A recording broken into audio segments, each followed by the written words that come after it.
Sa ibang balita, tiniyak ng palasyo ang patuloy na pagpapabuti ng serbisyo ng MRT ay kay PCOO Secretary Sunny Coloma, kabilang sa mga tinututukan ng pamalaan ng pagdaragdag ng mga bagon para sa mas mabilis at maginhawang biyahe ng mga mananakay.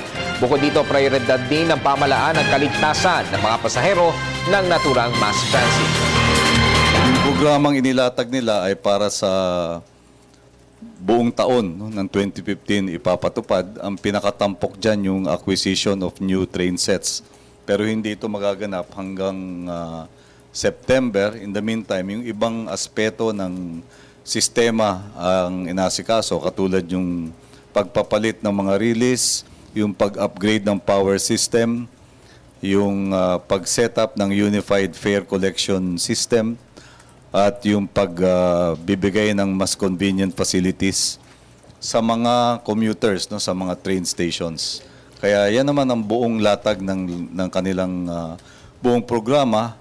At sa bawat pagkakataon naman, tuwing magkakaroon ng repair and maintenance issue, ang inuuna nila ng management ng MRT, LRT ay yung kaligtasan ng mga mamamayan. No?